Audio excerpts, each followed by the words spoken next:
Operation بلو star India کی سیاسی تاریخ کی ایک سنگین غلطی تھی۔ آپریشن کی سنگینی کا اندازہ اس بات سے لگایا جا سکتا ہے کہ اس کے نتیجے میں ملک کی وزیر اعظم اندرا گاندھی اور آرمی چیف ارون شریدر ودیا کو اپنی جانوں سے ہاتھ دھونا پڑے۔ آپریشن بلو سٹار نے خالصتان کی کمزور اور گمنام تحریک کو ایک نئی جلا بخشی۔ اس آپریشن نے سکھوں اور ریاست ہند کے درمیان ایک ایسی خلیج حائل کر دی جو ہر گزرتے دن کے ساتھ وسیع سے وسیع تر ہوتی جا رہی ہے۔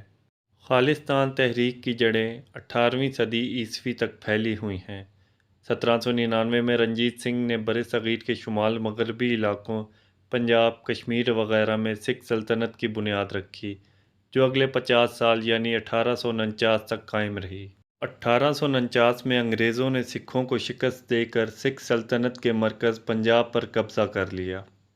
سکھوں کا خیال تھا کہ جب انگریز برصغیر چھوڑ کر جائیں گے تو وہ اپنے علاقے واپس لے لیں گے۔ 1920 میں سکھوں کی نمائندہ سیاسی جماعت شرومنی اکالی دل وجود میں آئی، جس نے سکھوں کے حقوق کے لیے جدوجہد شروع کر دی۔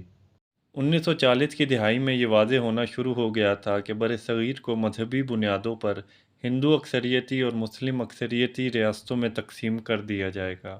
اس تناظر میں سکھوں نے بھی انگریز سرکار سے پنجاب کی واپسی کا مطالبہ کر دیا تاکہ وہ وہاں مذہب، قوم اور زبان کی بنیاد پر دوبارہ ایک سکھ ریاست قائم کر سکیں۔ یہی وہ وقت تھا جب اس سکھ ریاست کے لیے خالصتان کا نام پہلی بار استعمال ہوا۔ 1941 کی مردم شماری کے مطابق پنجاب کی کل آبادی 53% مسلمانوں، 30% ہندوؤں، 15% سکھوں اور 2% دیگر قومیتوں پر مشتمل تھی۔ اس کے علاوہ سکھ برصغیر کی آبادی کا قریب 1% تھے۔ اس صورتحال میں پنجاب کی صورت میں الگ سکھ ریاست کے مطالبے کو یکسر توجہ نہ ملی۔ 1947 میں ریڈ کلف ایوارڈز کے ذریعے پنجاب کو پاکستان اور بھارت کے درمیان 2 حصوں میں تقسیم کر دیا گیا۔ سکھوں کی کثیر تعداد نے مشرقی پنجاب یعنی بھارتی پنجاب میں رہنے کو ترجیح دی۔ 1953 میں تیلگو زبان کی بنیاد پر آندھرا پردیش کو ایک الگ صوبے کی حیثیت مل گئی۔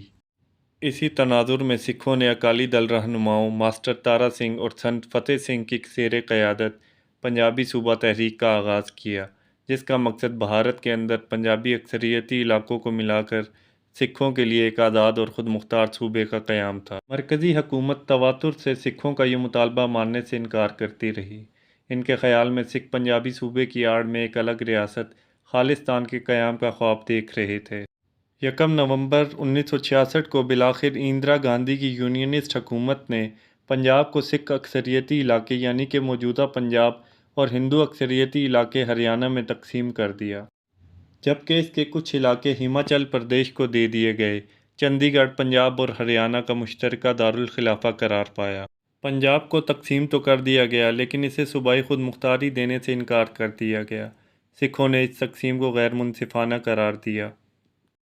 ان کے مطابق کئی پنجابی اکثریتی علاقوں کو پنجاب سے الگ کر دیا گیا تھا، جبکہ چندی گڑھ کو مشترکہ دارالخلافہ بنانا بھی سکھ برادری کو کسی طور پر منظور نہ تھا۔ 1967 اور 1969 کے ریاستی انتخابات میں اکالی دل نے پنجاب سے کامیابی کے بعد ریاست میں حکومت بنا لی۔ یہ صورتحال کانگریس کے لیے کسی دھچکے سے کم نہ تھی۔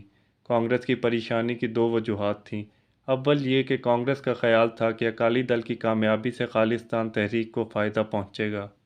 دوسرا، پنجاب میں اکالی دل کی بڑھتی مقبولیت سے کانگریس کی اپنی ساکھ کو نقصان پہنچ رہا تھا۔ کانگریس کی تشویش کچھ حد تک اس وقت کم ہوئی جب 1972 کے ریاستی انتخابات میں اس نے پنجاب سے واضح کامیابی حاصل کی اور صوبے میں اپنی حکومت قائم کر لی۔ 1972 کے انتخابات میں شکست کے بعد اکالی دل نے پنجابی عوام کے دلوں میں جگہ بنانے کے لیے ایک مرتبہ پھر مذہب اور قومیت کا سہارا لیا۔ 1973 میں اکالی دل نے آنند پور صاحب ریزولوشن کے نام سے سکھوں کے مطالبات کانگریس کی مرکزی حکومت کے سامنے پیش کیے۔ آنند پور صاحب ریزولوشن میں سکھ مذہب کو ہندو مذہب سے الگ تسلیم کرنا، چندی گڑھ کی پنجاب کو واپسی، پنجابی اکثریتی علاقوں کی پنجاب میں شمولیت، پنجاب کے پانیوں کی منصفانہ تقسیم، دفاع، مواصلات، خارجی امور اور کرنسی کو چھوڑ کر تمام معاملات میں ریاست پنجاب کو خود مختار حیثیت دینا جیسے مطالبات شامل تھے۔ اندرا گاندھی کی کانگریس حکومت نے ان مطالبات کو خالصتان کی علیحدگی پسند تحریک کی جانب ایک قدم قرار دیا۔ اب کی بار اندرا گاندھی حکومت کی سوچ کسی حد تک صحیح بھی تھی۔ 70 کی دہائی شروع ہوتے ہوتے برطانیہ میں موجود سکھ رہنما دیویندر سنگھ پرمار اور جگجیت سنگھ چوہان، جنہوں نے 1980 میں کونسل آف سکھس بھی بنائی، نے سکھ تارکین وطن کی مالی اور اخلاقی معاونت سے کھل کر آزاد خالصتان ریاست کے حق میں تحریک شروع کر دی تھی، لیکن اس تحریک کا دائرہ کار انتہائی محدود تھا۔ دوسری طرف اکالی دل کے صدر ہرچند سنگھ لونگے وال نے الگ خالصتان ریاست کی تحریک سے کسی بھی قسم کے تعلق کی سختی سے تردید کی۔ اپنے ایک بیان میں انہوں نے کہا، ہم ہمیشہ کے لیے یہ واضح کر دیں کہ سکھوں کا کسی بھی طرح سے ہندوستان سے الگ ہونے کا کوئی ارادہ نہیں ہے۔ وہ بس یہ چاہتے ہیں کہ انہیں ہندوستان کے اندر سکھوں کی طرح رہنے دیا جائے۔ ان کے مذہبی طرز زندگی میں ہر طرح کی براہ راست اور بلا واسطہ مداخلت اور چھیڑ چھاڑ ختم ہونی چاہیے۔ بلا شبہ ہندوستان کی دوسری قوموں کی طرح سکھ قوم بھی ہندوستان کا حصہ ہے۔ 1977 کے ریاستی انتخابات میں کانگریس کو اکالی دل کے ہاتھوں ایک مرتبہ پھر شکست کا سامنا کرنا پڑا اور اکالی دل نے پنجاب میں حکومت بنا لی۔ یہی وہ موقع تھا جب کہانی میں ایک ایسے کردار کی آمد ہوتی ہے جس نے آگے چل کر ہندوستان کی سیاسی تاریخ کا دھارا بدل دیا۔ یہ کردار تھا جرنیل سنگھ بھنڈرانوالے کا۔